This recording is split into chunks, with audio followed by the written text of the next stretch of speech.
Apa aku tidak pantas mendapatkan seseorang yang selevel denganku sekarang?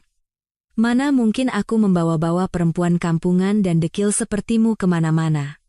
Ini surat gugatan cerai. Cepat tanda tangani tanpa banyak bicara. 3 tahun tak pulang, itulah kata-kata pertama yang keluar dari mulut Baskara Aditama begitu menginjakkan kaki di rumah. Hinaan demi hinaan ia lontarkan pada istrinya. Coba bersimpuh dan memohon padaku. Mungkin akan kuberikan uang pesangon sedikit lebih banyak. Mendengar itu, Anjani Larasati benar-benar berlutut. Baskara menyeringai, mengira istrinya akan berkata, tolong beri aku satu kesempatan lagi. Justru bagus. Akhirnya aku bisa membuang sampah. Anjani bangkit berdiri, dan langsung membubuhkan tanda tangannya di atas meterai. Sejak hari itu, neraka bagi seorang pria pun dimulai. Kisah hari ini kita mulai. Jalan panjang dari Bandara Soekarno-Hatta menuju rumahnya di kawasan elit Pondok Indah, akhirnya berakhir ketika Baskara turun dari taksi. Setelah 3 tahun, ia kembali ke rumahnya, menyeret koper dengan langkah angkuh dan membuka pintu utama. Sudah pulang. Anjani menyambut Baskara di ujung lorong. Baskara mengabaikan sapaan Anjani dan melenggang masuk ke ruang keluarga. Rumah itu terasa asing, tertata rapi dengan sempurna. Suasananya benar-benar berbeda dari 3 tahun lalu, saat semua barang berantakan sebelum kepergiannya. Baskara mengeluarkan amplop coklat dari tasnya dan melemparkannya dengan kasar ke atas meja kaca. Suara debuman tumpul menggema di ruang keluarga yang dingin. Apa ini? Tanya Anjani, menatap amplop di atas meja. Tidak lihat? Surat gugatan cerai, jawab Baskara dengan nada arogan sambil menyandarkan tubuhnya di sofa. Senyum sinis terukir di bibirnya. Sudah saatnya kita selesaikan semuanya dengan bersih. Baskara tertawa mengejek, lalu menambahkan, tenang saja. Aku akan memberimu uang pesangon yang cukup besar. Wajah Anjani seketika pucat pasi. Matanya memerah, dan air mata mulai menggenang. Dengan tangan gemetar, Anjani memegang lengan Baskara. Mas Baskara, tolong. Tiba-tiba ini ada apa? Suara Anjani bergetar hebat. Bagaimana kita bisa sampai seperti ini? Kenapa kamu tega melakukan ini padaku? Baskara menepis tangan Anjani dengan dingin, seolah menyentuh serangga menjijikkan. Aku sudah muak dengan semua ini. Setiap detik bersamamu membuatku sesak napas. Anjani jatuh terduduk di depan sofa, seolah kakinya tak mampu lagi menopang tubuhnya. Air mata panas mengalir deras di pipinya. Apa salahku? Katakan, aku akan perbaiki semuanya. Kumohon. Anjani menatap Baskara dengan tatapan memelas. Beri kita satu kesempatan lagi. Kita mulai lagi dari awal, ya? Baskara tersenyum puas melihat Anjani hancur. Semuanya berjalan sesuai rencananya. Tepat ketika ia hendak melontarkan kalimat hinaan berikutnya, sesuatu yang tak terduga terjadi. Anjani mengangkat wajahnya yang basah oleh air mata. Kupikir kau akan bilang, kita mulai lagi dari awal. Baiklah, bagus. Gugatan cerai ini akan kuterima. Rona kemenangan di wajah Baskara seketika lenyap. Anjani, yang beberapa detik lalu menangis dan memohon di kakinya, kini berubah menjadi orang yang sama sekali berbeda. Anjani berjalan mantap ke laci, mengambil pulpen dan meterai. Tanpa ragu sedikit pun, ia mengeluarkan surat dari amplop, dan tanpa membacanya, langsung menandatanganinya. Apa? Apa yang kau lakukan? Baskara tergagap, kaget. Tidak lihat? Aku memenuhi keinginanmu, menandatangani surat cerai, kata Anjani sambil meletakkan surat yang baru ditandatanganinya kembali ke meja. Setelah 3 tahun di luar negeri, hanya ini yang bisa kau katakan? Baskara bangkit dari sofa. Situasi yang sama sekali di luar prediksinya membuat kepalanya terasa kosong. Kenapa kau tiba-tiba begini? Apa kau siok sampai pikiranmu terganggu? Pikiranku sangat jernih. Selama 3 tahun kau tidak ada, otakku justru bekerja dengan sangat baik.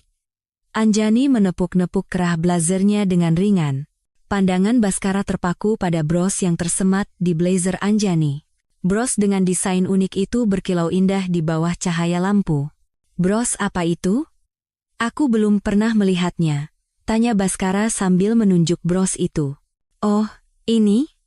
Aku yang membuatnya, jawab Anjani sambil mengelus bros itu dengan lembut seolah perhiasan berharga. Desain yang dulu kau buang ke tempat sampah. Kaki Baskara lemas, ia kembali terduduk di sofa. Sebenarnya, apa yang kau lakukan selama 3 tahun ini? Apa katamu? Tentu saja aku menjalani hidupku yang kau anggap remeh itu dengan benar. 3 tahun tanpamu bukanlah neraka, tapi surga. Anjani menatap Baskara dengan dingin. Situasi yang ia yakini sepenuhnya dalam kendalinya kini hancur berkeping-keping. Hubungi pengacaramu dan selesaikan ini secepatnya. Aku juga benci berlama-lama, kata Anjani sambil meraih tas tangannya. Aku juga ingin segera bebas dari neraka bernama dirimu dan memulai hidup baru.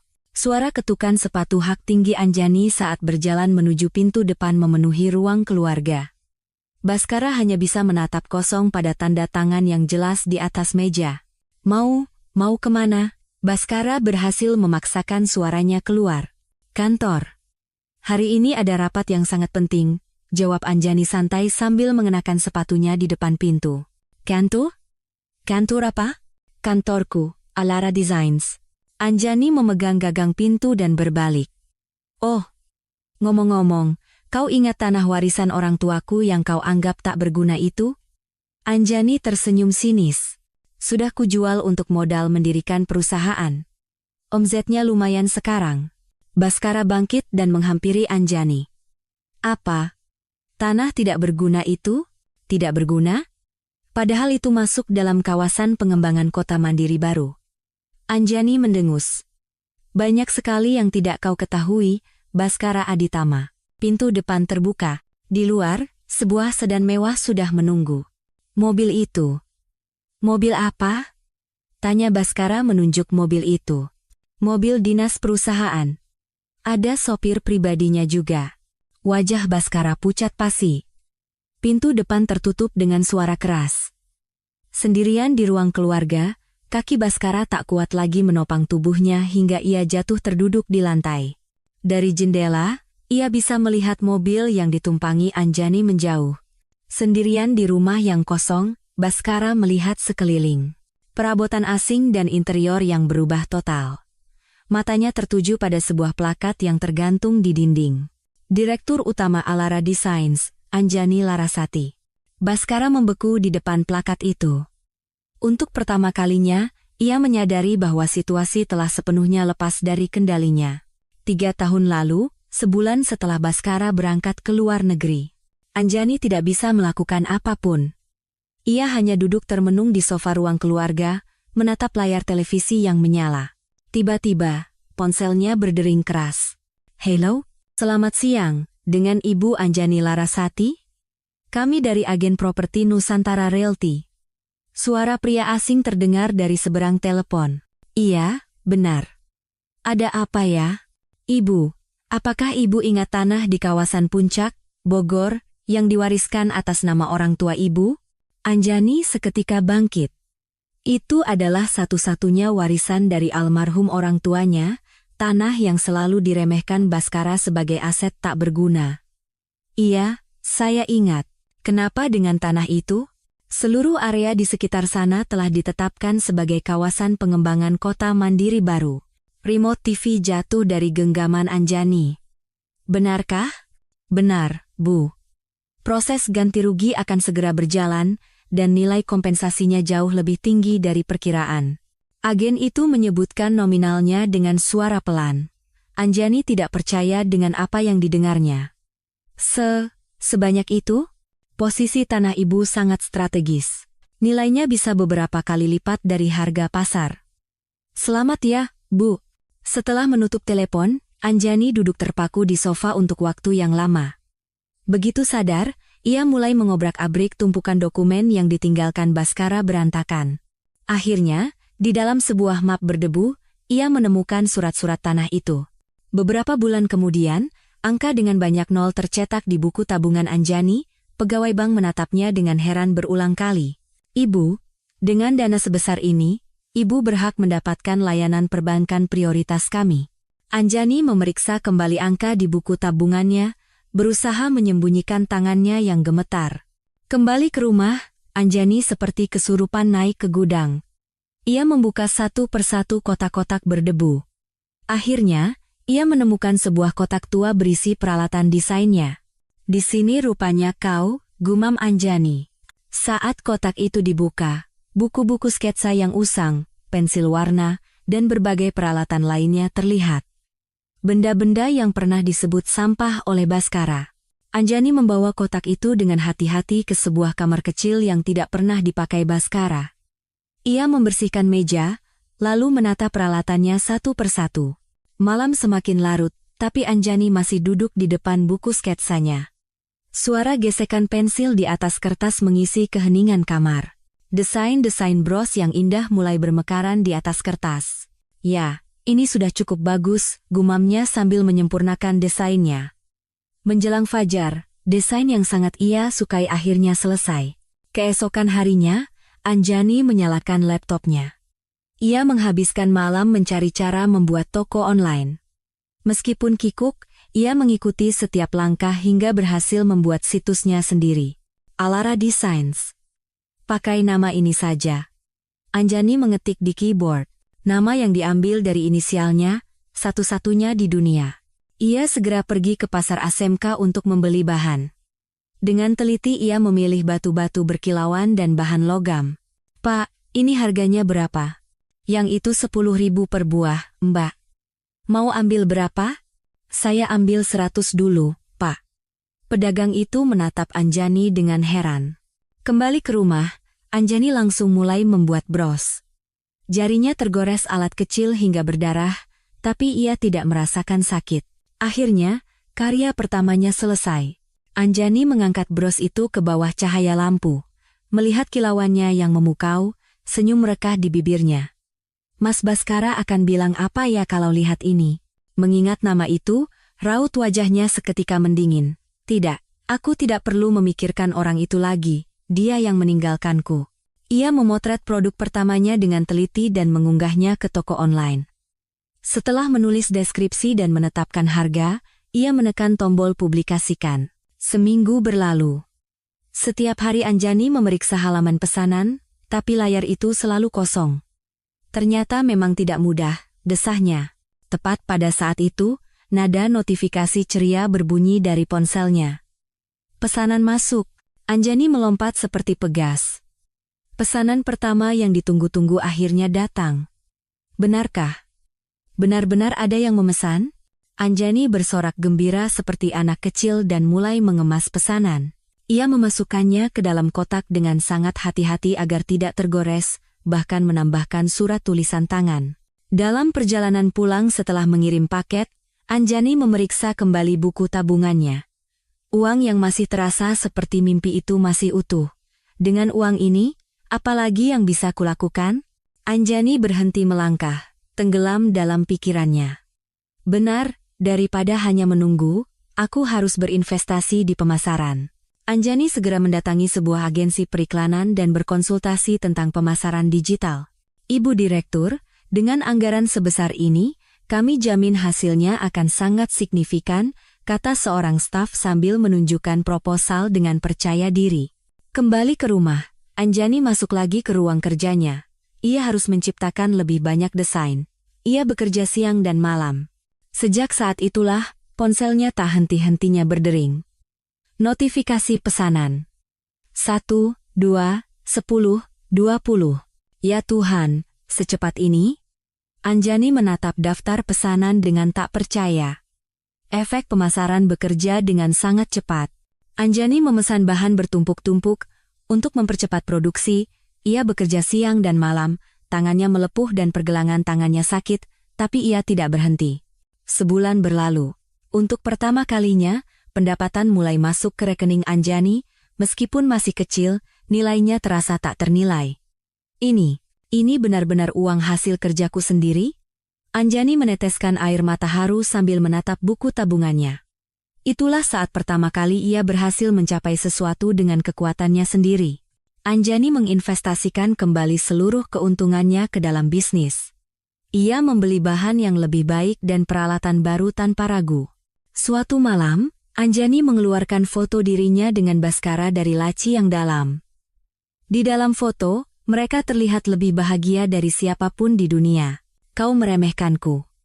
Mimpiku, juga tanah warisan orang tuaku. Semuanya. Anjani berbisik dengan suara dingin sambil merobek foto itu menjadi dua. Sekarang akan kutunjukkan padamu. Seberapa tinggi aku bisa terbang tanpamu.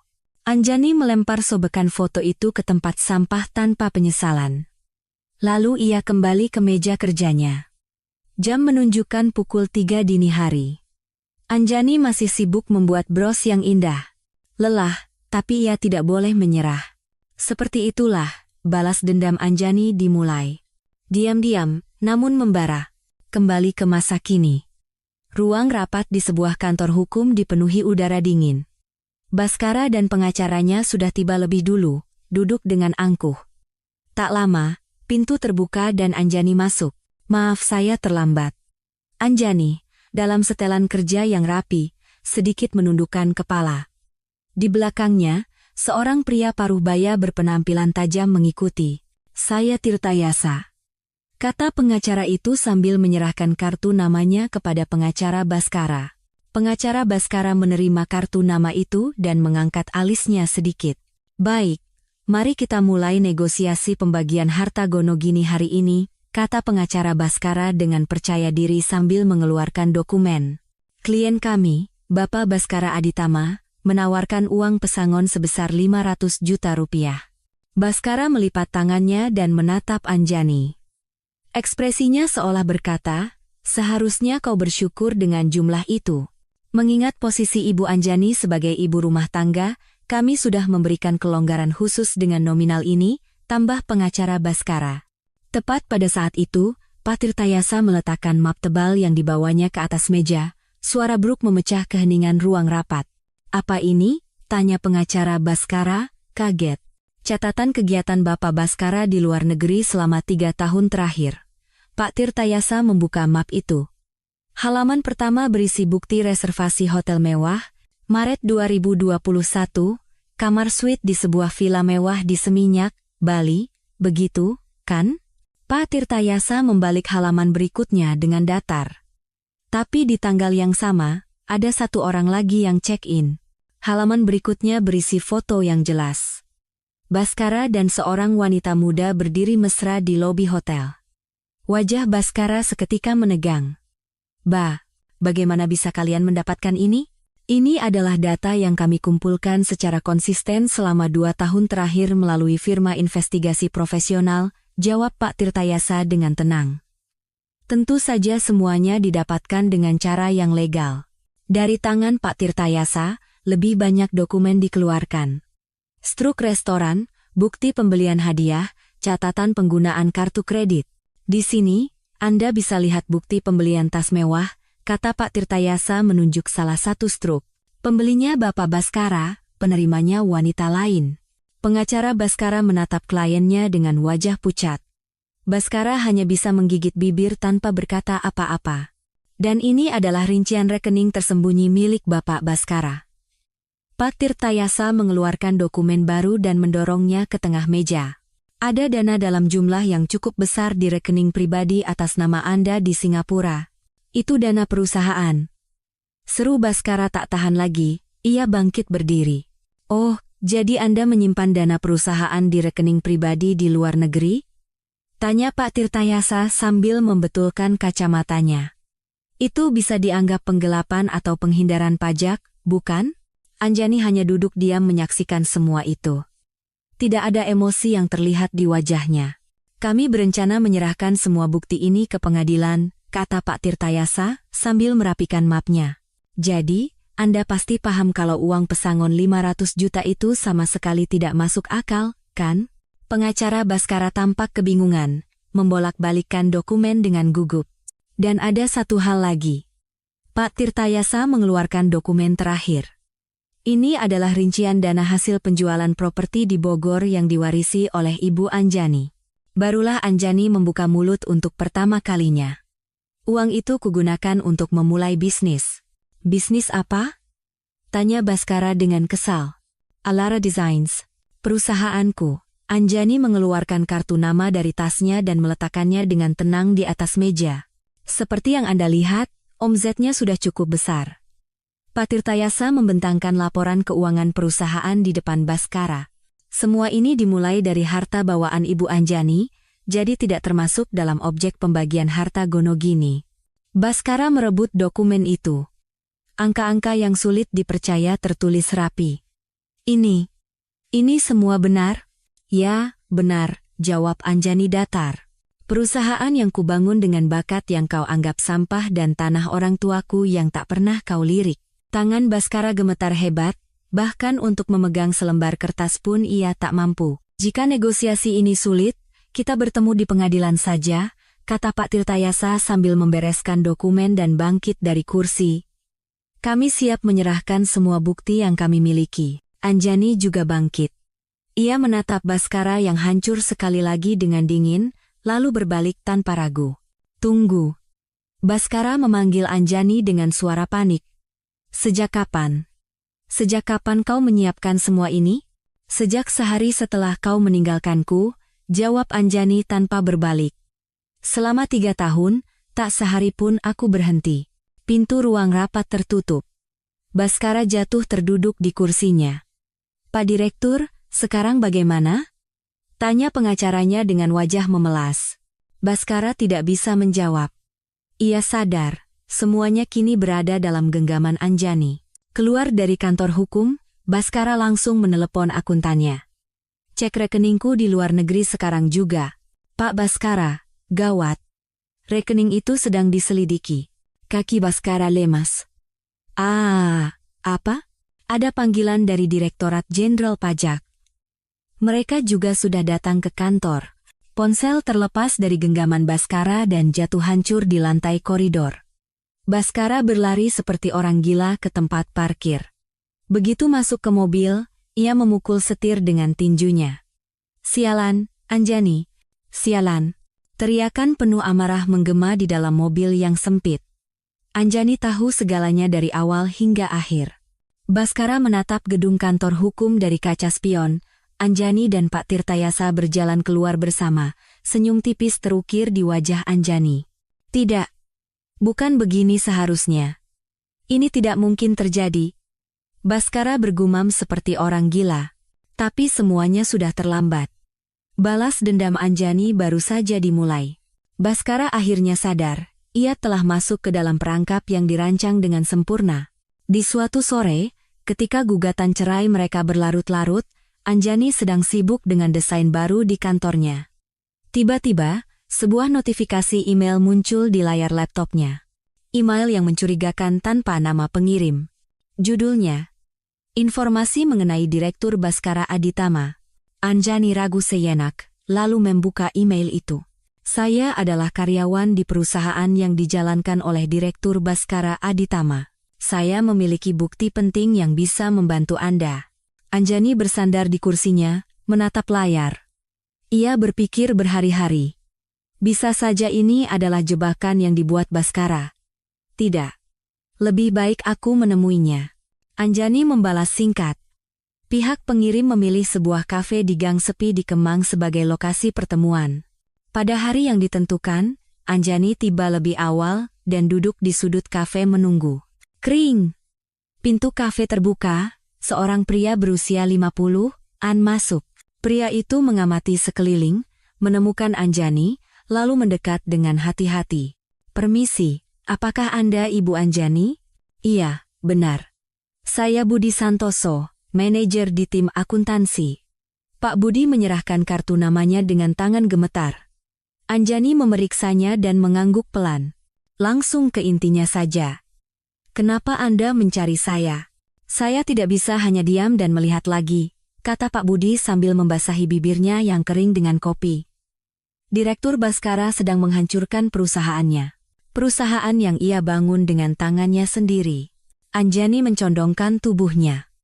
Bisa tolong jelaskan apa yang sebenarnya terjadi?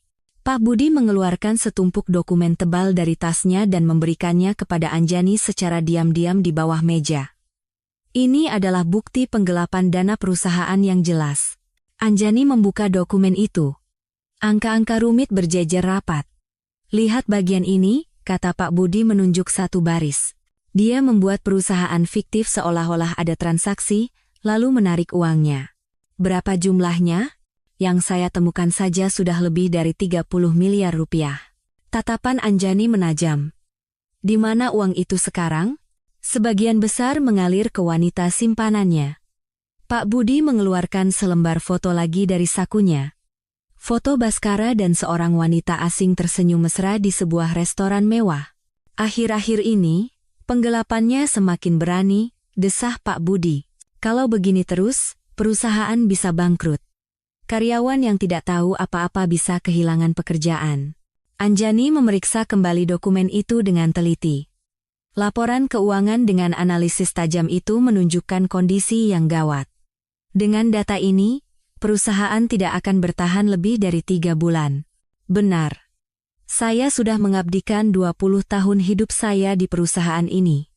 Saya tidak bisa melihatnya hancur begitu saja. Suara Pak Budi bercampur antara amarah dan kesedihan. Anjani menatap mata Pak Budi lurus-lurus. Pasti ada banyak orang. Kenapa Anda memilih saya? Saya tahu Ibu sedang dalam proses gugatan cerai dengan Pak Baskara, jawab Pak Budi tegas. Saya pikir data ini akan menjadi senjata terkuat dalam pertarungan Anda. Ini pekerjaan yang cukup berbahaya. Apa Anda tidak apa-apa? Saya sudah siap dengan segala risikonya. Pak Budi mengeluarkan sebuah USB. Di sini ada file asli dari semua data yang saya kumpulkan. Cukup untuk menjadi bukti hukum. Anjani menerima USB itu dan menggenggamnya erat. Bagaimana Anda bisa mendapatkan semua ini? Karena saya manajer akuntansi, kata Pak Budi dengan senyum pahit. Pak Baskara memang memperlakukan saya seperti pesuruh, tapi dia sepenuhnya percaya pada kemampuan saya. Anjani diam-diam mengeluarkan dompetnya. Anda telah memberikan data berharga ini. Bagaimana saya bisa membalasnya? Saya tidak butuh uang sepeser pun, tolak Pak Budi cepat. Tapi, bolehkah saya meminta satu hal? Tentu, katakan saja. Setelah semua ini selesai, saya ingin memulai hidup baru dengan bersih.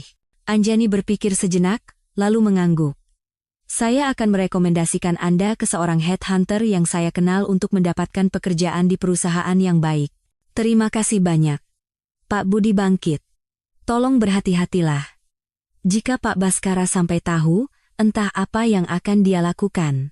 Jangan khawatir. Identitas Anda akan saya jaga dengan nyawa saya. Pak Budi meninggalkan kafe. Anjani duduk terdiam sejenak, menatap USB di tangannya. Kembali ke rumah, Anjani langsung menyambungkan USB itu ke komputernya. Ratusan file memenuhi layar. Dengan ini, gumam Anjani. Baskara Aditama, aku bisa benar-benar menghancurkanmu. Anjani menghabiskan malam menganalisis data. Bukti penggelapan itu sangat jelas dan melimpah. Keesokan paginya, Anjani bertemu Pak Tirtayasa. Pak pengacara, tolong lihat ini. Anjani menyerahkan amplop berisi dokumen. Pak Tirtayasa mulai membaca. Wajahnya semakin serius seiring waktu. Ini bukan sekadar data untuk gugatan cerai. Ini jelas-jelas kasus pidana. Bisakah ini menjadi bukti penentu dalam gugatan cerai? Tentu saja.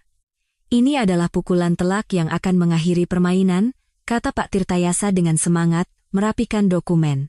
Dengan ini, kita tidak hanya bisa memenangkan pembagian harta, tapi juga mendapatkan tunjangan perceraian dengan nilai maksimal yang ditetapkan pengadilan.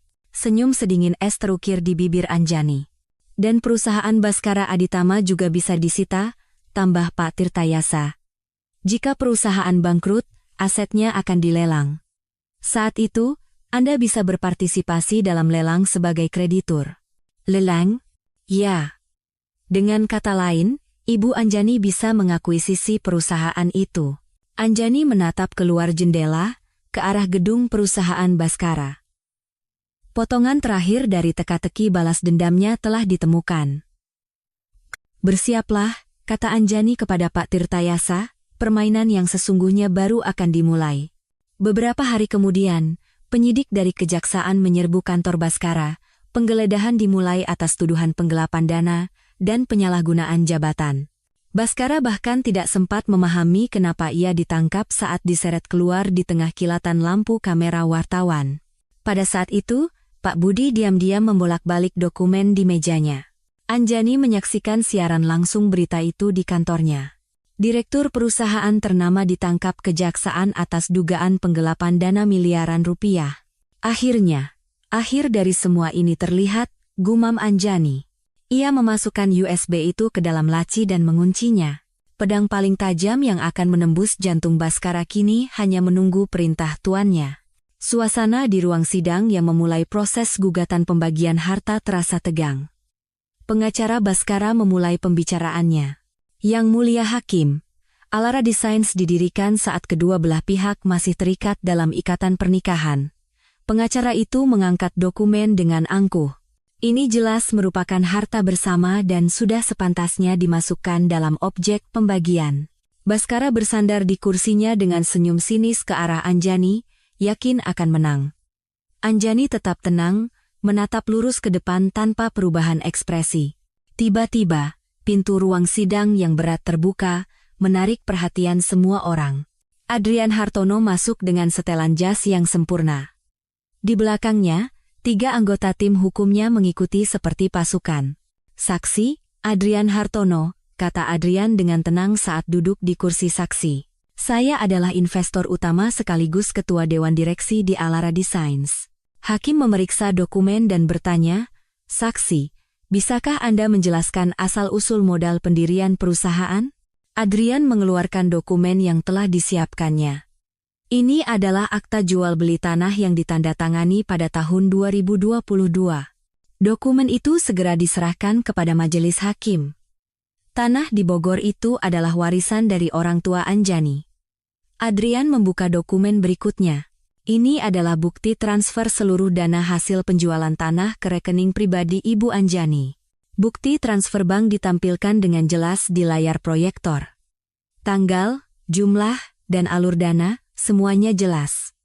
Uang inilah yang menjadi satu-satunya modal pendirian Alara Designs. Pengacara Baskara menyela dengan panik. Meski begitu, perusahaan itu tetap didirikan selama masa pernikahan. Secara hukum, tidak, potong Adrian dengan tegas. Itu hanyalah perubahan bentuk dari harta bawaan yang diwariskan. Sifat kepemilikan harta itu tidak berubah. Adrian menunjukkan data hukum dan jurisprudensi terkait. Jika Anda melihat jurisprudensi Mahkamah Agung, semuanya sudah sangat jelas. Hakim memeriksa data itu dengan saksama. Pak Tirtayasa bangkit dan memberikan penjelasan tambahan. Yang Mulia Hakim, harta bawaan berupa properti hanya berubah bentuk menjadi uang tunai, dan uang tunai itu menjadi sebuah perusahaan. Oleh karena itu, Alara Designs jelas merupakan harta bawaan dari penggugat, Ibu Anjani Larasati. Baskara melompat dari kursinya. Bohong. Uang yang dihasilkan perusahaan itu semua berkat aku. Tanpa aku, apa yang bisa dia lakukan? Atas dasar apa Anda membuat klaim seperti itu? Tanya Adrian dengan suara dingin sedingin es. Bapak Baskara tidak pernah menginvestasikan sepeser pun dalam pendirian maupun operasional perusahaan. Adrian menyerahkan seluruh catatan akuntansi Alara Designs sebagai bukti. Justru sebaliknya, selama tergugat bersenang-senang di luar negeri dengan wanita lain selama 3 tahun, penggugat, Ibu Anjani, bekerja keras dengan cucuran keringat dan air mata untuk membangun perusahaan ini sendirian. Hakim menatap Baskara dengan tegas. Pihak tergugat, apakah Anda bisa menunjukkan bukti yang jelas untuk mendukung klaim Anda? Pengacara Baskara berkeringat dingin sambil membolak-balik dokumennya. Tapi ia tidak menemukan apa-apa. Tergugat hanya ingin menunjukkan fakta bahwa Ibu Anjani adalah seorang ibu rumah tangga untuk waktu yang lama. Apakah ada hukum yang melarang seorang ibu rumah tangga untuk berbisnis? Sanggah Pak Tirtayasa dengan nada tak percaya. Adrian kembali meminta izin bicara untuk melancarkan serangan terakhir. Yang Mulia Hakim, saat ini Alara Designs sedang dalam persiapan untuk go public dan menarik perhatian besar di industri ini. Ruang sidang seketika riuh. Klaim tak berdasar dari tergugat, Bapak Baskara Aditama, ini secara serius merusak nilai perusahaan yang akan segera melantai di bursa. Adrian menatap lurus ke arah Baskara, Ini adalah tindakan kriminal yang jelas-jelas merugikan ribuan pemegang saham kami. Jadi kau mau apa sekarang? Teriak Baskara hilang kendali. Kami dapat menuntut Anda secara pidana atas tuduhan pencemaran nama baik dan gangguan terhadap kegiatan usaha, jawab Adrian dengan tenang. Tentu saja, gugatan perdata untuk ganti rugi atas kerugian yang ditimbulkan juga akan kami ajukan. Tok, tok, tok. Hakim mengetuk palu.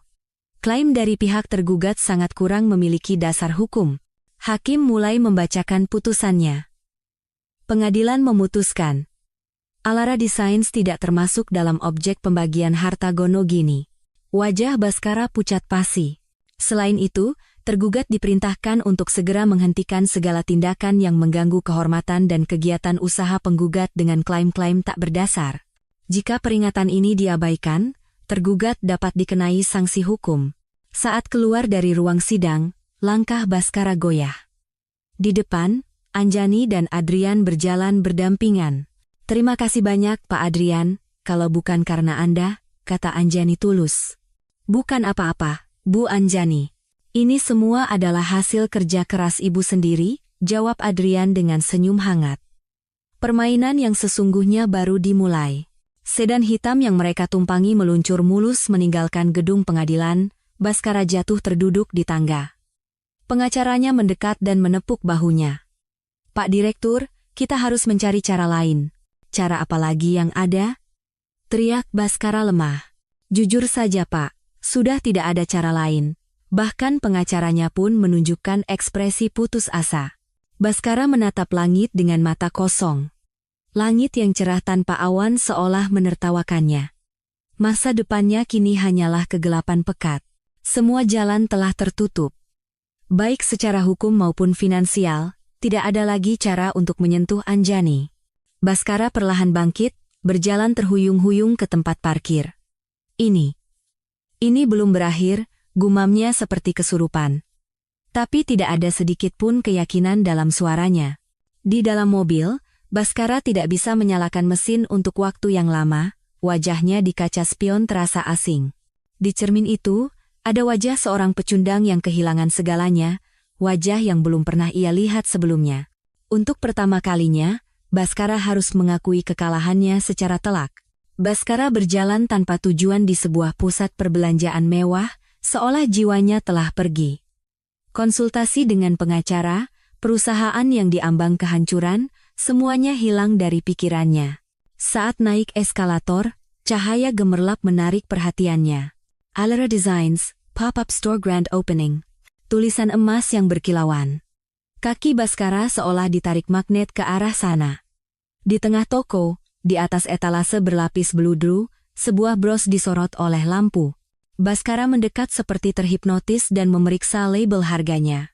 RP50.0000.000. Baskara menahan napas. Ia mengucek matanya berkali-kali, tak percaya dengan harga yang dilihatnya. Selamat siang, Pak. Apakah Bapak tertarik dengan produk ini? Seorang pramuniaga dengan senyum cerah mendekat. Bros ini adalah produk signature kami, didesain langsung oleh Ibu Direktur kami, Anjani Larasati. Baskara menatap bros itu lekat-lekat. Desainnya terasa sangat familiar. Produk ini edisi terbatas, Pak. Sangat populer, bahkan jika Bapak pesan sekarang, harus menunggu cukup lama, jelas pramuniaga itu dengan bangga. Pandangan Baskara beralih ke sebuah tulisan besar di dinding toko. Memberi nilai pada impian yang terbuang. Tulisan itu, apa artinya? Tanya Baskara. Oh, itu adalah kisah di balik merek kami, Pak. Pramuniaga itu dengan ramah memberikan sebuah brosur. Ini adalah kisah inspiratif tentang bagaimana Ibu Direktur kami berhasil menghidupkan kembali mimpinya sebagai desainer yang pernah harus ia tinggalkan. Dengan tangan kaku, Baskara membuka brosur itu. Di halaman pertama, ada foto Anjani yang tersenyum cerah. Judulnya terpampang jelas, Anjani Larasati, desainer yang memberi nilai pada dunia.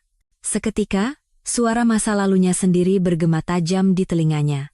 Coretan kertas seperti itu apa bisa menghasilkan uang? Sampai kapan kau akan terus berpegang pada desain tak berguna itu? Tangan Baskara mulai gemetar. Ia membalik ke halaman berikutnya. Ada artikel wawancara dengan Anjani. Orang terdekat saya pernah menyebut mimpi saya sampah, tapi saya tidak pernah menyerah pada nilai yang saya yakini. Wajah Baskara memerah. Ia tahu kalimat itu ditujukan untuknya.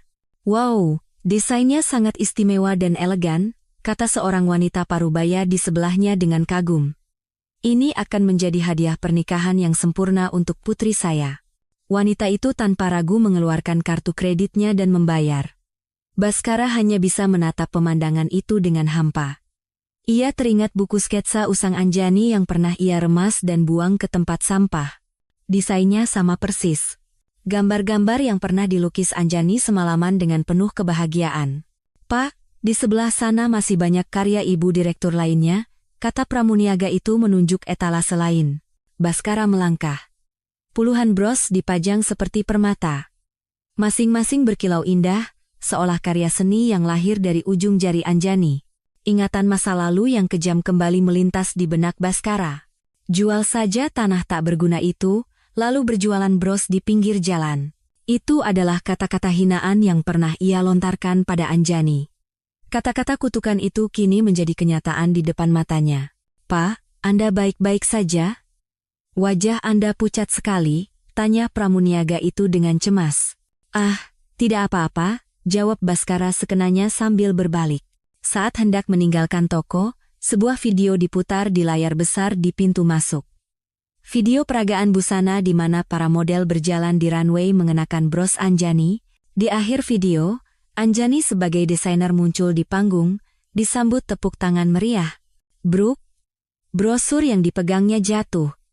Ia bahkan tak sanggup untuk memungutnya. Oh, permisi. Seseorang yang melewatinya memungut brosur itu. Ini punya Anda. Seorang wanita muda menyerahkan brosur itu sambil tersenyum cerah. Bu Anjani itu idola saya. Wanita itu masuk ke dalam toko dengan mata berbinar. Baskara berdiri membeku. Ia sadar. Ini adalah hasil dari dua hal yang seumur hidup ia remehkan. Bakat Anjani dan tanah warisan orang tuanya. Keluar dari mal, Baskara berjalan terhuyung-huyung. Bahkan papan reklame raksasa di sebuah gedung menampilkan iklan Alara Designs. Temukan nilaimu. Kalimat iklan itu menusuk hatinya seperti belati tajam. Baskara terduduk di bangku terdekat, seluruh tenaganya seolah terkuras habis. Ponselnya berdering. Telepon dari akuntan perusahaannya. Pak Direktur, ada pemberitahuan final dari bank. Jika kita tidak bisa melunasi pinjaman sampai akhir minggu ini, perusahaan akan langsung dinyatakan pailit. Aku tahu. Jawab Baskara lemah, lalu mematikan telepon.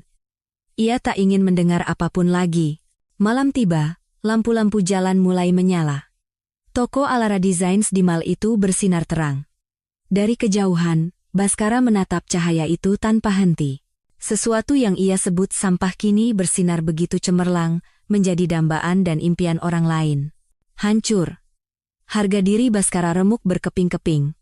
Ia bahkan tak punya kekuatan untuk bangkit. Hingga malam semakin larut, Baskara tetap duduk di bangku kosong itu. Angin malam yang dingin berhembus melewatinya.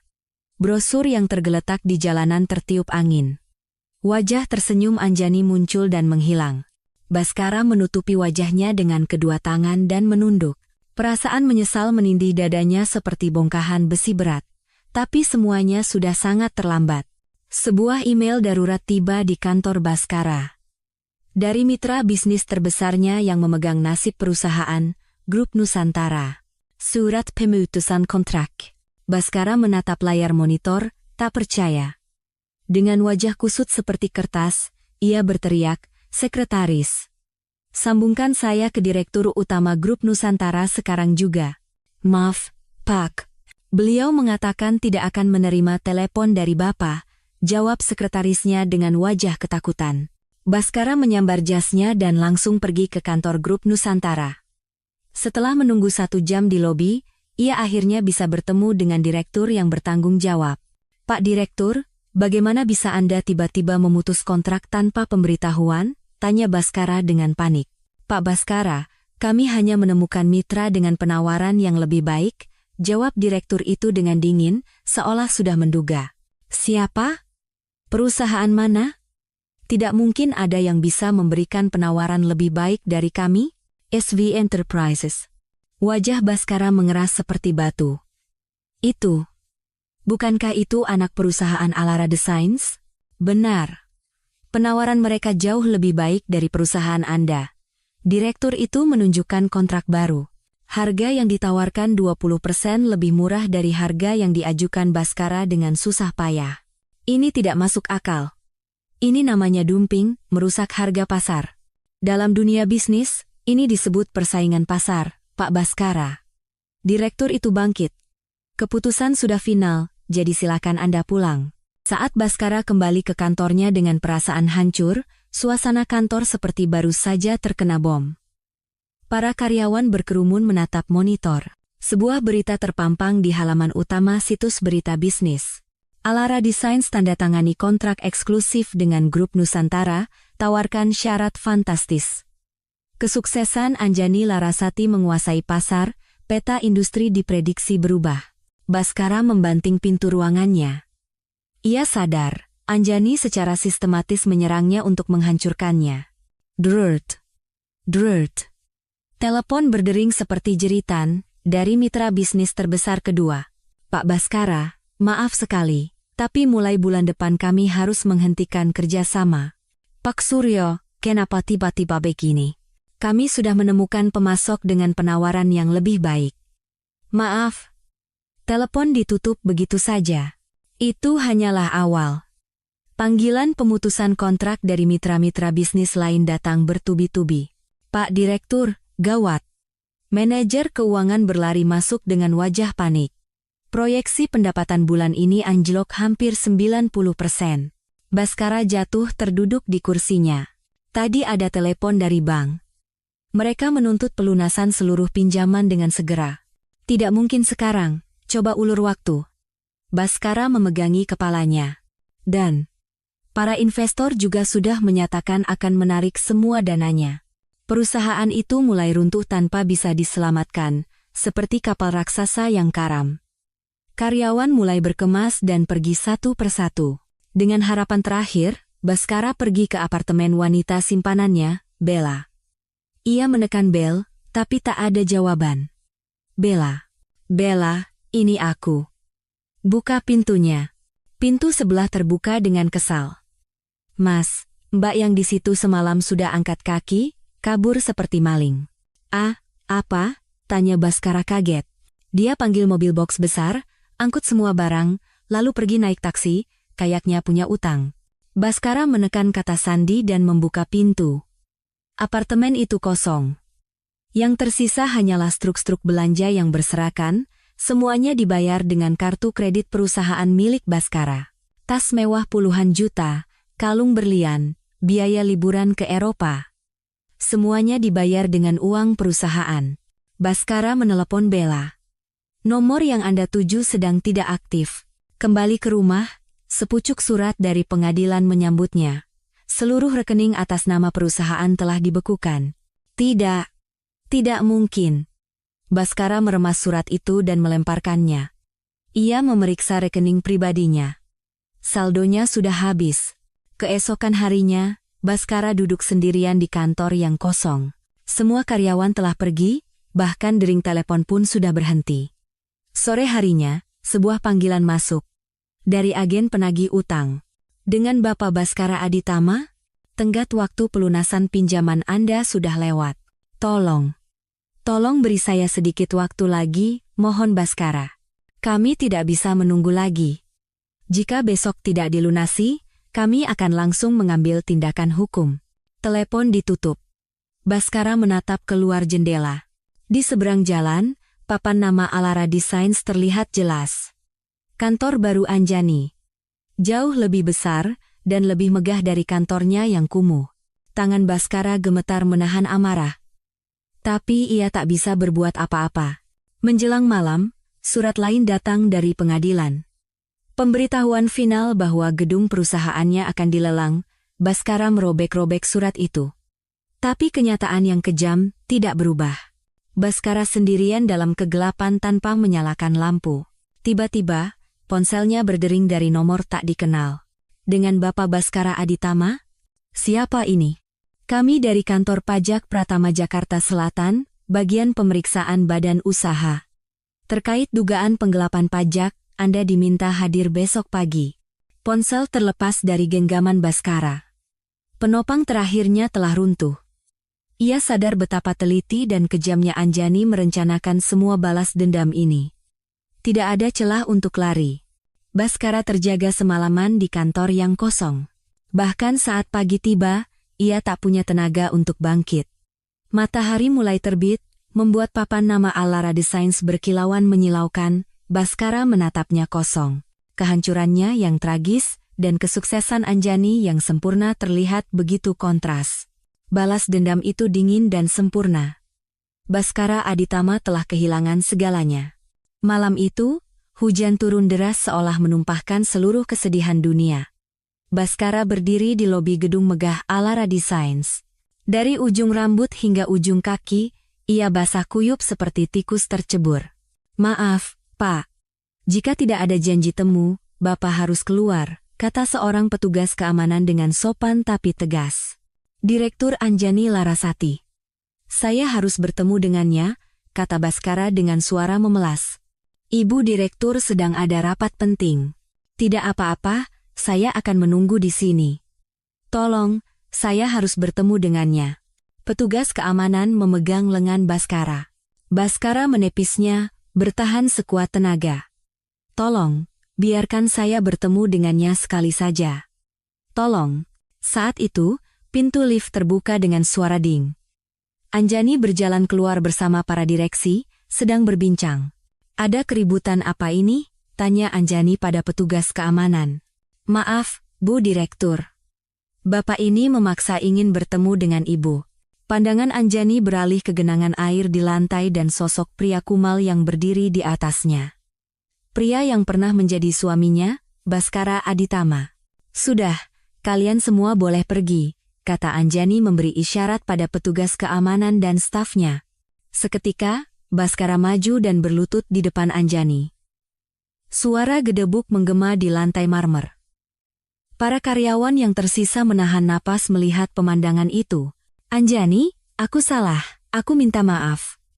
"Aku benar-benar minta maaf," isak Baskara sambil menunduk dalam-dalam seolah hendak mencium lantai. "Ya, semua salahku, aku memang bajingan." Anjani menatap Baskara yang berlutut dengan mata sedingin es. Tak ada rasa kasihan, tak ada emosi apapun di wajahnya. Lalu, "Tolong, maafkan aku sekali saja. Kumohon. Aku akan menebus semuanya." Baskara merangkak mendekat, mencoba memegang kaki Anjani. Anjani mundur selangkah, menghindar seperti melihat serangga. "Sekretaris, tolong tabletnya." Anjani meminta tablet dari sekretaris di sebelahnya. Anjani mengarahkan layar tablet itu ke depan mata Baskara. "Kau tahu betul ini apa, kan? Layar itu penuh dengan bukti pembelian tas mewah dan perhiasan jutaan rupiah. Suami yang sangat perhatian. Ya, masalahnya, pasangannya bukan aku." Wajah Baskara pucat pasi. "Anjani, itu." Anjani menggeser layar. "Kini muncul pembukuan yang rumit. Uang perusahaan yang kau gelapkan, semuanya tercatat di sini sampai ke rupiah terakhir. Kemana saja alirannya?" "Bagaimana? Bagaimana bisa?" tanya Baskara dengan suara gemetar. "Karyawan paling setia yang kau perlakukan seperti pesuruh tapi paling kau percaya, dia yang memberikannya langsung padaku," kata Anjani sambil mengembalikan tablet itu. "Pak Budi yang memberitahukan semua kebusukanmu padaku." Baskara menatap Anjani dengan ekspresi syok. "Pak Budi mengkhianatiku?" "Bukan pengkhianatan. Dia memilih keadilan," jawab Anjani dengan tajam. "Dia bilang tidak bisa lagi melihatmu menghancurkan perusahaan yang kau bangun dengan susah payah." Baskara jatuh terduduk di lantai. Tali harapan terakhirnya ternyata sudah busuk. "Oh, dan kontrak grup Nusantara, tentu saja aku yang merebutnya." Anjani menambahkan dengan santai. "Semua mitra bisnismu, satu persatu kuhancurkan seperti itu. Kenapa? Kenapa kau melakukan ini padaku?" raung Baskara. "Pertanyaan itu, ingin sekali kutanyakan padamu 3 tahun lalu." Suara Anjani terdengar tajam seperti pisau. Kenapa kau membuangku seperti sampah? Kenapa kau menginjak-injak mimpiku? Kenapa kau menghancurkan hidupku? Hujan di luar semakin deras menghantam gedung. Sekarang giliranmu, bisik Anjani menatap Baskara. Rasakan bagaimana rasanya menjadi manusia paling hina dan tak berguna di dunia. Baskara menangis terseduh-seduh, memohon untuk terakhir kalinya. Beri aku kesempatan untuk memulai lagi. Aku akan melakukan apa saja. Tolong. Sudah terlambat, Anjani berbalik dengan dingin. Kau, aku, dan semua milikmu, sudah berakhir. Anjani mulai berjalan menuju pintu keluar lobi. Baskara bersujud sepenuhnya di lantai. Anjani, tolong, sekali saja. Anjani berhenti sejenak, tapi tidak berbalik. Perusahaanmu akan dilelang minggu depan, lanjutnya. Dan aku akan membelinya dengan harga sangat murah. Baskara mengangkat kepalanya. Matanya penuh ketakutan dan keputusasaan. Kursi yang dulu kau duduki sambil menertawakanku. Sekarang, aku yang akan mendudukinya. Anjani kembali melangkah. Di luar lobi, Adrian Hartono sudah menunggu dengan mobil dan payung. Anjani masuk ke dalam mobil. Anda baik-baik saja, Bu Anjani? Tanya Adrian cemas. Ya, saya baik-baik saja. Sangat lega. Anjani melihat ke lobi gedung dari kaca spion. Baskara masih tersungkur di lantai. Mobil melaju dengan mulus, menghilang di telan hujan. Baskara tertinggal sendirian di lobi yang kosong. Petugas keamanan mendekat dan memegang kedua lengannya. Sekarang, Anda benar-benar harus keluar. Baskara diseret keluar tanpa perlawanan. Ia berjalan di tengah hujan deras. Air hujan yang dingin menampar pipinya. Ia bahkan tak bisa membedakan mana air mata dan mana air hujan. Baskara berjalan tanpa tujuan. Lampu jalanan tampak kabur dan berpendar di genangan air. Ia telah kehilangan segalanya. Uang, perusahaan, cinta, dan harga diri terakhirnya. Baskara bersandar di pagar sebuah jembatan. Di bawahnya, air sungai yang gelap berputar-putar. Apa ini benar-benar akhirnya? Gumam Baskara. Tapi ia bahkan tak punya keberanian untuk melompat. Ia hanya berdiri di guyur hujan.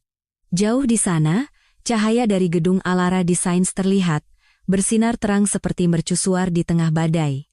Kesuksesan Anjani bersinar cemerlang, sementara kegagalan Baskara tenggelam dalam kegelapan. Balas dendam itu berakhir dengan dingin dan sempurna. Baskara Aditama hancur total dan selamanya. Udara dingin menyelimuti ruang rapat kreditur. Lelang aset sisa perusahaan Baskara Aditama berjalan lesu. Berikutnya, satu set perabotan dan perlengkapan kantor, kata juru lelang dengan suara monoton. Harga pembukaan 5 juta rupiah. Desahan kecewa terdengar dari para kreditur. Tak ada yang mengangkat tangan. Sepertinya tidak ada peminat. Kita turunkan menjadi 3 juta rupiah. Ada yang berminat? Baskara duduk di kursi paling belakang. Dengan mata kosong, ia menyaksikan kerajaannya hancur menjadi debu. Baik, yang terakhir, hak atas nama perusahaan, hak usaha, dan seluruh aset yang tersisa. Juru lelang mengangkat dokumen. Saat itulah, pintu ruang rapat yang berat terbuka. Anjani masuk, didampingi pengacara dan tim hukumnya. Semua mata tertuju padanya. Para kreditur mulai berbisik kaget. Itu, Direktur Alara Designs. Kenapa dia di sini? Saya Anjani Larasati, Direktur Utama Alara Designs, kata Anjani dengan suara jelas dan percaya diri. Seluruh sisa aset perusahaan ini akan saya ambil alih. Juru lelang menatap Anjani dengan mata terbelalak. Baik. Berapa penawaran Anda? 20 miliar rupiah. Ruang rapat riuh seperti diterpa ombak. Jumlah itu jauh di atas ekspektasi siapapun. Tim hukum Anjani maju dan menyerahkan dokumen yang telah disiapkan. Logo Alara Designs tercetak jelas di atasnya. Tentu saja, akan kami bayar tunai seluruhnya hari ini juga, tambah Anjani. Wajah para kreditur yang tadinya khawatir akan terlilit utang kini berseri-seri. Mereka bisa mendapatkan kembali uang mereka, bahkan lebih dari yang diperkirakan. Apakah ada penawar lain dengan harga lebih tinggi? Tanya juru lelang. Tak ada yang mengangkat tangan, tak ada yang berani. Jika tidak ada, Dengan ini dinyatakan pemenang lelang adalah Alara Designs. Tok, tok, tok. Palu diketuk 3 kali dengan keras. Anjani berjalan perlahan ke meja utama. Matanya tertuju pada papan nama di atasnya. Direktur Utama, Baskara Aditama. Anjani mengambil papan nama itu, menatapnya sejenak, lalu melemparkannya ke tempat sampah di sebelahnya. Barang tak berguna lagi. Baskara bangkit dari kursinya. Ia ingin berteriak, tapi suaranya tercekat di tenggorokan. Anjani duduk di kursi yang baru saja ditinggalkan Baskara. Seolah kursi itu memang miliknya sejak awal. Mulai hari ini, perusahaan ini akan terlahir kembali sebagai pabrik baru untuk Alara Designs, perintah Anjani kepada tim hukumnya.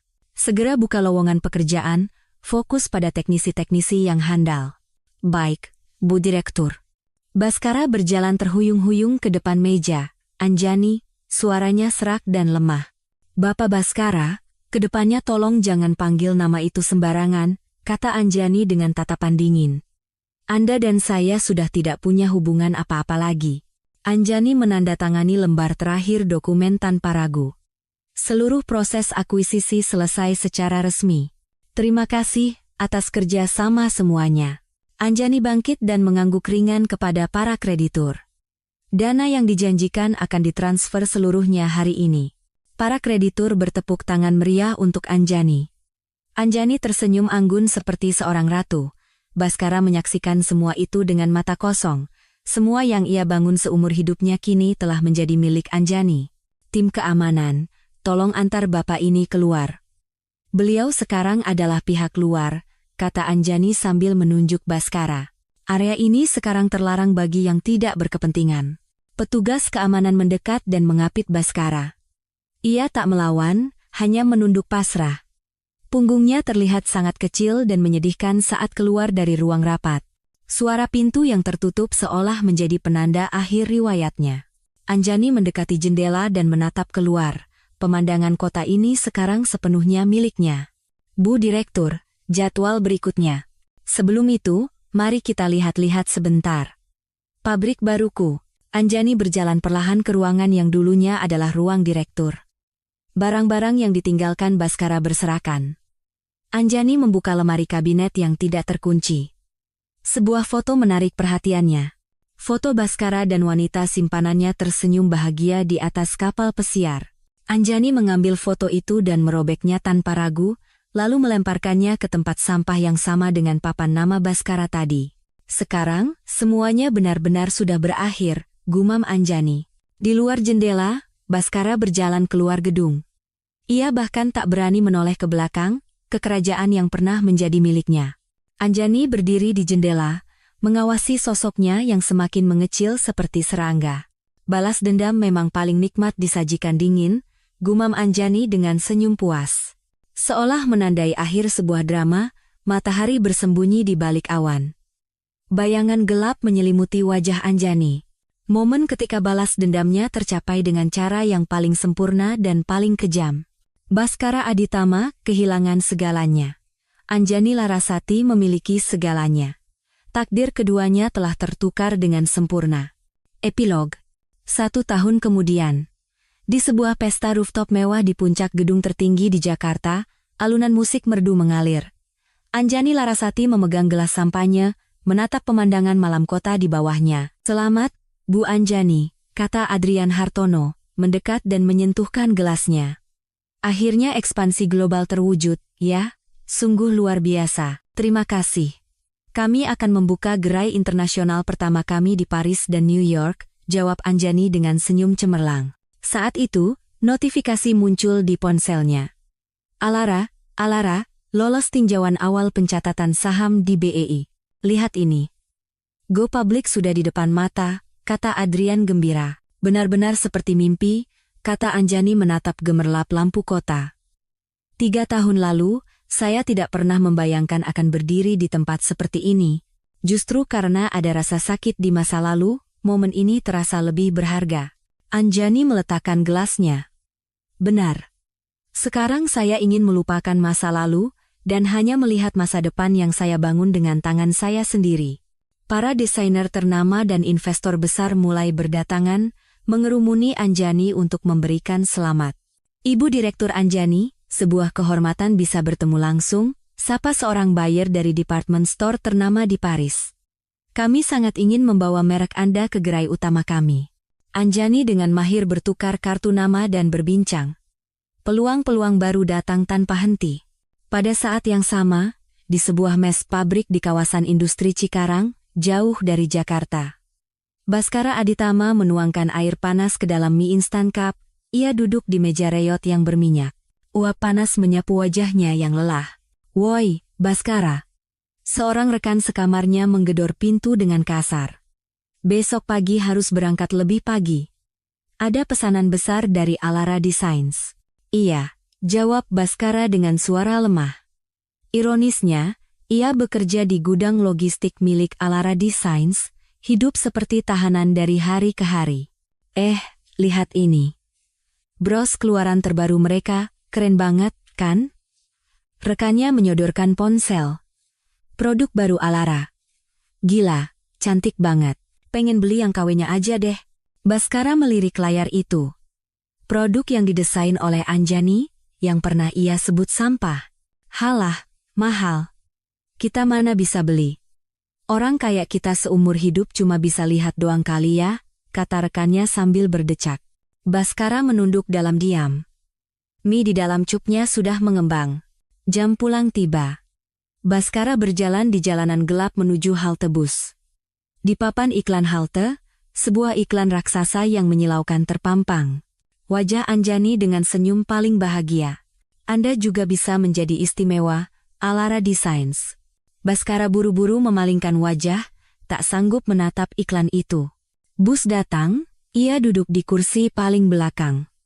Lampu kota berlalu begitu saja di luar jendela.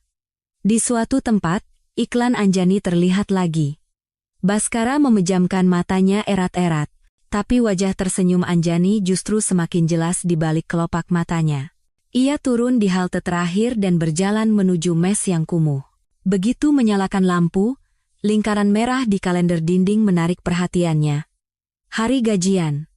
Hari paling menyedihkan dalam sebulan di mana ia hanya menerima upah minimum. Baskara merebahkan diri di tempat tidur, menatap noda jamur hitam di langit-langit. Ponselnya berdering. "Pesan promosi. Promo spesial. Hanya untuk Anda, pelanggan Alara Designs." Baskara melempar ponselnya ke dinding. Suara benturan itu terdengar hampa. Hujan mulai turun. Suara rintik hujan di atap seng menghantam kepalanya seperti palu.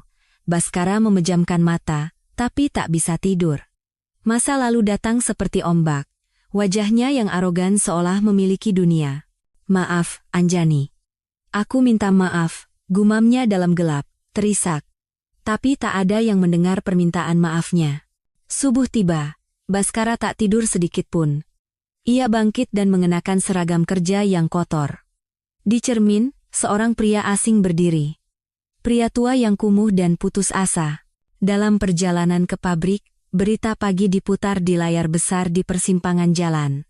Direktur Alara Designs, Anjani Larasati, terpilih sebagai pengusaha tahun ini. Baskara berhenti melangkah. Di layar, Anjani tersenyum cerah sambil memegang piala berkilauan.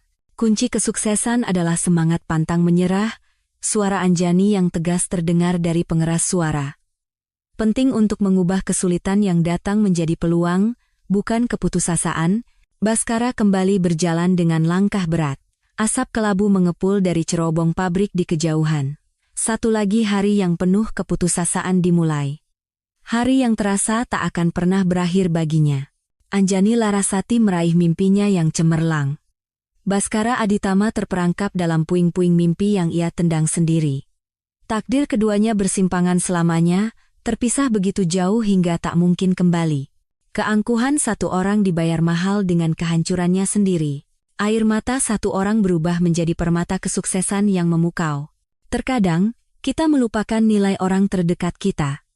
Kita tidak pernah berpikir bagaimana kata-kata kasar yang kita lontarkan bisa mengubah takdir seseorang. Balas dendam Anjani bukanlah tentang merebut, melainkan tentang membuktikan nilai dirinya yang pernah dibuang. Kejatuhan Baskara hanyalah penyesalan yang terlalu terlambat, yang baru disadari setelah kehilangan segalanya. Kisah ini menunjukkan bahwa kerikil yang Anda buang sembarangan bisa jadi adalah batu fondasi bagi orang lain untuk membangun istananya. Jika ada yang mendengarkan cerita ini sampai akhir, tolong tinggalkan komentar sudah didengarkan dengan baik. Terima kasih.